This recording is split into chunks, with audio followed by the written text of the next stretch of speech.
जैसलमेर में तीनों अफवाज के कमांडरों की कॉन्फ्रेंस का आज से बाकायदा आगाज होने जा रहा है। फौजी सरबराह जनरल बिपिन रावत इस कॉन्फ्रेंस का इफ्तिताह करेंगे। जराये के मुताबिक कॉन्फ्रेंस में बहरिया की मशरकी और जुनूबी कमांड, बर्री फौज की जुनूबी कमांड और फिजाइया के रीजनल कमांडर शिरकत करेंगे। ख्याल रहे कि इन दिनों हिंद पाक के दरमियान कशीदगी में इजाफा देखा जा रहा है और इस पस मंजर में फौज को हंगामी सूरत हाल के लिए तैयार रखने के लिए मुश्तरका ऑपरेशन पर तबादले ख्याल किया जाएगा।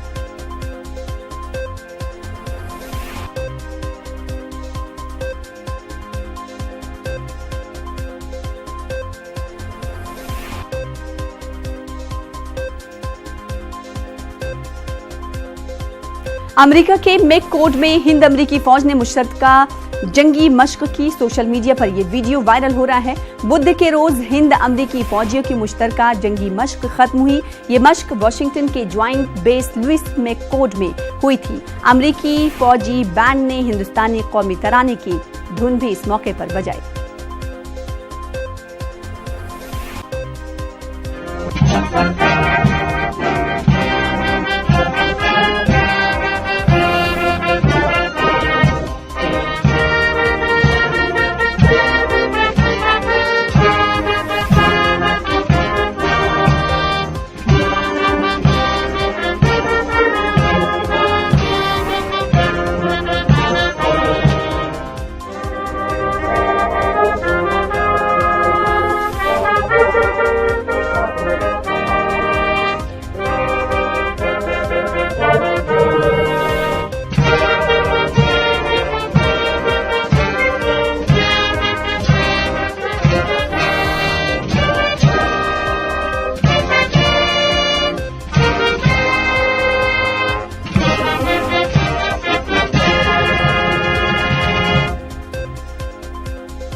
अहमदनगर से शुरू हुई महाजनादेश यात्रा आज नासिक में पीएम मोदी की रैली पर खत्म होगी।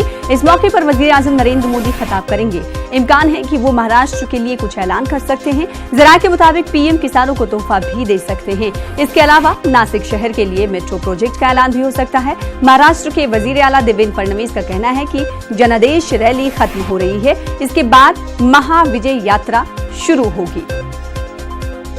अभिषेक हमारे साथ हमारे नुमाइंदे जुड़ रहे हैं नासिक से। आज किस तरह की तैयारियां वजीर आजम नरेंद्र मोदी के प्रोग्राम के ताल्लुक से की गई हैं, जानने की कोशिश करेंगे और कितने बजे पीएम मोदी यहां पर पहुंचने वाले हैं नासिक। अभिषेक बताइएगा। करीब 12 बजे प्रधानमंत्री मोदी पहुंचेंगे नासिक में और कभी भी महाराष्ट्र में चुनाव का आगाज हो सकता है। इलेक्शन कमीशन डेट अनाउंस कर सकता है। उसके ठीक पहले प्रधानमंत्री मोदी का नासिक पहुंचना और एक पूरी तरीके से राजनीतिक रैली है प्रधानमंत्री की, तो ऐसे में उम्मीद की जा रही है कि प्रधानमंत्री नासिक नहीं महाराष्ट्र भर के लिए कुछ नई बड़ी सौगात दे सकते हैं, क्योंकि सामने चुनाव है और ऐसे में उन्हें फिर से बीजेपी का परचम यहाँ पर फहराना है। तो कहीं न कहीं लोगों के बीच में लोगों के नब्ज को पकड़ना होगा और शायद उन्होंने नासिक जगह इसीलिए पकड़ी है क्योंकि यहाँ पर किसानों का एक गढ़ है और कई ऐसे किसान हैं जो यहाँ पर काफी समय से मांग कर रहे हैं, जो उनके उत्पाद हैं उनको सही दाम नहीं मिल रहे हैं और साथ ही साथ तमाम सारी ऐसी चीजें हैं जिनको लेकर के आज प्रधानमंत्री मोदी ऐलान कर सकते हैं। पहली राजनीतिक रैली महाराष्ट्र में आज आधिकारिक तौर पर होने जा रही है, जहां पे प्रधानमंत्री मोदी सीएम की महाजनादेश यात्रा जो आज समाप्त हो रही है उसके समापन समारोह में पहुंच रहे हैं। जी, तो आज इस रैली पर सभी की निगाहें टिकी हुई हैं। अब देखना यह होगा कि महाराष्ट्र के लोगों को क्या कुछ तोहफा वजीर आजम नरेंद्र मोदी इंतखाबात से पहले देने वाले हैं। बेहद शुक्रिया अभिषेक हमारे साथ जुड़ने के लिए। तो पीएम मोदी तकरीबन 12 बजे तक नासिक पहुंच जाएंगे।